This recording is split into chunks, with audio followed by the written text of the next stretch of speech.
கர்த்தருடைய பரிசுத்த நாமத்துக்கு மகிமை உண்டாவதாக. எல்லாரும் எப்படி இருக்கிறீங்க? சிலுவை பற்றின உபதேசம் மற்றவங்களுக்கு அது ஒரு பைத்தியகாரத்தனமாக தெரியும். ஆனால் நம்மளுக்கும் அது ஜீவன், அதுதான் நம்மளுடைய பலன். அதில் தான் தேவன் நம்மளோட உடன்படிக்கை பண்ணியிருக்கிறார். நிறைய வாக்குறுதிகளை கொடுத்திருக்கிறார். நம்ம நிறைய வாக்குறுதிகள் நம்ம பார்த்தோம். நம்மளுடைய எல்லா பாவங்களையும் ஒரு சிலுவையில் சுமந்தார் என்று பார்த்தோம். இன்றைக்கு ஆண்டவர் நம்மளுடைய சாபங்களை அவர் எப்படி சுமந்தார் என்று பார்ப்போம். வாருங்கள், கர்த்தருடைய வார்த்தைக்கு நேராக நாம் கடந்து செல்லலாம்.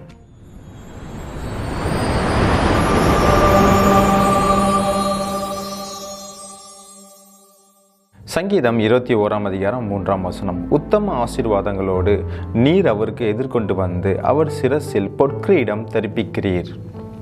இந்த சங்கீதம் 21 ஒரு ராஜாவுக்குரிய ஆசீர்வாதத்துக்கான நன்றி சொல்லுதலை குறித்தான ஒரு சங்கீதம். ஆனால் இதே சங்கீதம் பார்த்தீங்கன்னா மேசையாவை குறிக்கிற ஒரு சங்கீதமாக அது போற்றப்படுகிறது. பாருங்க, உத்தம ஆசீர்வாதங்களோடு நீர் அவருக்கு எதிர்கொண்டு வந்து அவர் சிரசில் பொற்கிரீடம் தெரிப்பிக்கிறீர். அப்போ ஒருத்தங்க பார்த்தீங்கன்னா ஒரு நல்ல காரியத்தை அவங்க ஜெயிச்சிருக்கிறாங்க, ஒரு போராட்டத்தில் அவங்க ஜெயிச்சிருக்கிறாங்க.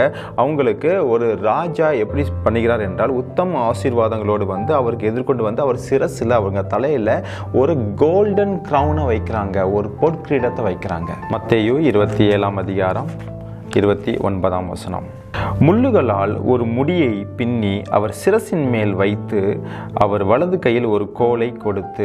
பாருங்க, முள்ளுகளால் ஒரு கிரீடத்தை பின்னி, த கிரவுன் ஆஃப் தார்ன்ஸ். இந்த ஒலிம்பிக்லாம் பார்த்தீங்கன்னா ஒரு காரியத்தை ஜெயிச்சிட்டாங்கன்னா அந்த பிளேயர்ஸ்க்கு என்ன பண்ணுவாங்கன்னா ஆலிவ் இலையில வந்து ஒரு கிரவுனை கொடுப்பாங்க. அது என்ன, ஒரு ஹானர் பண்ணுறது. ஆனால் இயேசு கிறிஸ்துவுக்கு கல்வாரி சிலுவையில் அது ஹானரான ஒரு விஷயம் கிடையாது, அது ஒரு டிஸ்கிரேஸான விஷயம். முள் என்றால் அது சாபத்தை குறிக்கப்படுகிறது. பிரியமானவர்களே, முட்களான கிரீடங்களை பண்ணி எங்க வச்சாங்கன்னா அவருடைய சிரசுல வச்சாங்களாம். அந்த சிரசுல தான் அந்த பிரெயின் இருக்குது. நம்ம சிந்திக்கக்கூடிய எல்லா கிரியைகளும் அந்த சிரசுல தான் இருக்குது. அந்த சிந்தையில ஆண்டவராக இயேசு கிறிஸ்துவோடைய சிரசுலையும் சிந்தையிலையும் அவங்க வச்சாங்க அப்படின்னு இருக்குது. அப்போ முட்கள் எதை குறிக்கிறது? ரொம்ப தெளிவாக சொல்லப்படுகிறது.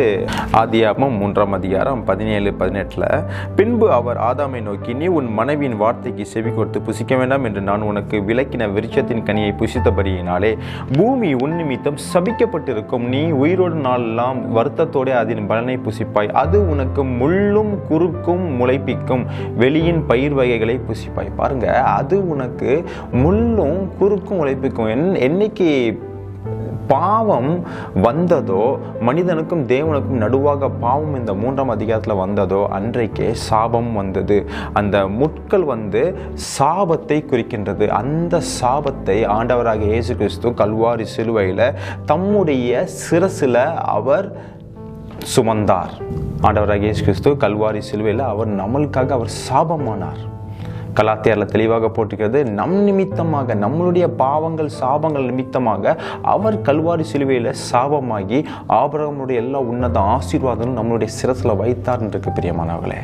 அப்போ இந்த சிந்தையில் என்ன காரியம் வெளிப்படுகிறது பாருங்க. நம்ம எந்த ஒரு பாவம் பண்ணாலுமே முதலாவது ஒரு ஆக்ட் முன்பாக, ஒரு செயலுக்கு முன்பாக சிந்தையில் ஆல்ரெடி நம்ம அந்த காரியத்தை செய்து முடிச்சிருந்தோம், அப்படி தானே? The anger leads to murder and lust leads to fornications or adultery.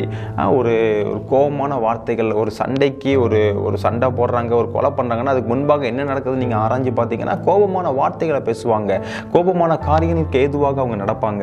இப்போ ஒரு தவறான ஒரு விஷயம் நம்ம நியூஸ் பேப்பரில் நம்ம ஆர்டிகல்ஸ் நம்ம படிக்கிறோம்ல, இந்த மாதிரி ஒரு ரேப் நடந்துருச்சு, அந்த மாதிரி ஒரு விபச்சார பாவம் இருந்துச்சுன்னா அது ரொம்ப நாட்களாகவே அந்த சிந்தையிலே நிறைய காரியங்கள் அது நடப்பிட்டு இருக்கும். See, the lust leads to adultery. அப்போ எல்லாமே சிந்தையில் தான் இருக்குது. ஒரு பெருமையான காரியங்கள் நம்ம சிந்தையில் தான் நம்ம யோசிக்கிறோம். ஒரு தாழ்வான ஒரு காரியத்தையும் நம்ம சிந்தையில் தான் நம்ம யோசிக்கிறோம். ஒரு பயம் வந்துச்சுனாலுமே அதுவும் நம்ம சிந்தையில் தான் நம்ம வருகிறது. அப்போ தன்னுடைய சிந்தையில், தன்னுடைய சிரசில் ஆண்டவராக இயேசு கிறிஸ்து முட்களான அந்த கிரீடத்தை அவர் சுமந்தார். நம்ம சிந்தை எப்படிப்பட்டிருக்குன்னு தெளிவாக போட்டிருக்குது. 1 தீமோத்தேயு 6:5 கெட்ட சிந்தையுள்ளவர்களும் சத்தியமில்லாதவர்களும் தேவ பக்தியை ஆதாய தொழில் என்றும் எண்ணுகிறவர்களுமாய் இருக்கிற மனுஷர்களாலே உண்டாகும் மாறுபாடான தர்க்கங்களும் பிறப்பிக்கும். இப்படிப்பட்டவர்களை விட்டு நீ விலகு. கெட்ட சிந்தை, bad mind are corrupted mind, இந்த கரப்டட் மைண்டை விட்டு நீ விலகு. இந்த மாதிரி கரப்டட் மைண்ட், பேட் மைண்ட் எல்லாமே நம்முடைய சிந்தையை பாதிக்கும் பிரியமானவர்களே. இந்த சிந்தை மட்டுமல்ல, நம்மளுடைய செயல்களையே அது பாதிக்கும். 1 தீமோத்தேயு 6ஆம் அதிகாரம் 17ஆம் வசனத்தில் ரொம்ப தெளிவாக போடப்பட்டிருக்கிறது. இவ்வுலகத்திலே ஐஸ்வர்யமுள்ளவர்கள் இருமாப்பான சிந்தையுள்ளவர்களாய் இராமலும் நிலையற்ற ஐஸ்வர்யத்தின் மேல் நம்பிக்கை வையாமலும் நாம் அனுபவிக்கிறதற்கு சகலவித நன்மைகளையும் நமக்கு சம்பூர்ணமாய் கொடுக்கிற ஜீவனுள்ள தேவன் மேல் நம்பிக்கை வைக்கவும். அதனால தான் ஆண்டவராகிய இயேசு கிறிஸ்து அந்த கல்வாரி சிலுவையில் அந்த முட்கள் நிறைந்த அந்த கிரவுனை அவருடைய தலையில் அவர் சுமந்தார். நமக்கு இருமாப்பான சிந்தை இருக்கக்கூடாது, நம்மளுக்கு ஒரு பெருமையான சிந்தை இருக்கக்கூடாது, நம்மளுக்கு ஒரு கெட்ட சிந்தை இருக்கக்கூடாது, நம்மளுக்கு ஒரு கரப்டட் மைண்ட் இருக்கக்கூடாது. அப்போ எந்த மாதிரியான சிந்தை இருக்கணும்? பிலிப்பியருக்கு எழுதின நிருபம் 2ஆம் அதிகாரம் 5ஆம் வசனம் விதமாக சொல்லப்பட்டிருக்கிறது. கிறிஸ்து இயேசுவில் இருந்த சிந்தையே உங்களில் இருக்க கடவுது. Be like a Jesus mind, like minded person. இயேசுவை போல இருக்கிற சிந்தை வேணும். இயேசு கல்வாரி சிலுவையில் என்ன பண்ணாரு? அவரை அடிச்சாங்க, அவரை துப்புனாங்க, அவரை மார்க் பண்ணாங்க, அவரை தலையில கொட்டினாங்க, அவருக்கு ரொம்ப வித்தியாசமான காரியங்கள்லாம் பேசினாங்க. அவர் ஒரு ஆட்டுக்குட்டியை போல ஒரு வார்த்தை கூட பேசாம சிலுவையில கொடுத்தாரு. பிரியமானவர்களே, இன்னைக்கு நம்ம எப்படி நடக்கிறோம்? யாராச்சும் ஒரு வார்த்தை நம்மளை பேசிட்டாங்கன்னா திருப்பி நம்ம பேசுறோம். அது விளைவு என்ன? மாம்ச சிந்தையோடைய விளைவு மரணம். மாம்ச சிந்தை ஆவின் சிந்தைக்கு எதிர்ப்புறமாக இருக்கிறது. ஆவின் சிந்தையோ ஜீவனும் சமாதானமுமே. ரோமர் 8:6 ரொம்ப தெளிவாக போட்டிருக்கிறது. மாம்ச சிந்தையோ மரணம், ஆவின் சிந்தையோ ஜீவனும் சமாதானமுமே. ஆதாம் தப்பு பண்ண உடனே பிரியமானவர்களே, அவன் தலையில ஒரு முட்கிரீடம் வந்தது. அந்த முட்கிரீடத்தை அவனால் கலத்தி வைக்கவே முடியல. அது அப்படியே பார்த்தீங்கன்னா தலைமுறையாகவே நம்மளுடைய இந்த சந்ததியில் வந்து கொண்டே இருக்கிறது. இயேசுவின் மேலேயும் அந்த முட்கிரீடம் வந்தது. ஆனால் பாருங்க, தேவன் கல்வாரி சிலுவையில் அந்த முட்கிரீடத்தை ஒழித்து விட்டு பிதாவாகிய தேவன் இயேசுவுக்கு என்ன கிரீடம் கொடுத்தார்? வெளிப்படுத்தல் விசேஷம் 14ஆம் அதிகாரம் 14ஆம் வசனம்.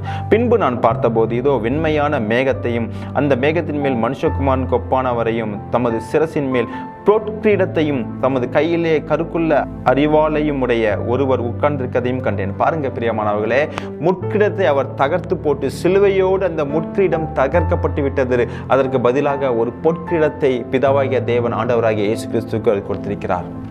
அதனால நாம சாபத்துக்கு உட்பட்டவர்கள் கிடையாது. எல்லா சாபத்தையும் அவர் கல்வாரி சிலுவையில் அவர் சுமந்து விட்டார். நம்மளுக்கு எந்த சாபம் கிடையாது. யாராச்சும் ஜெனரேஷன் கர்சஸ் அப்படின்னு சொன்னீங்கன்னா, எல்லா ஜெனரேஷன் கர்சஸும் எசேக்கியேல் தெளிவாக போடப்பட்டிருக்கிறது.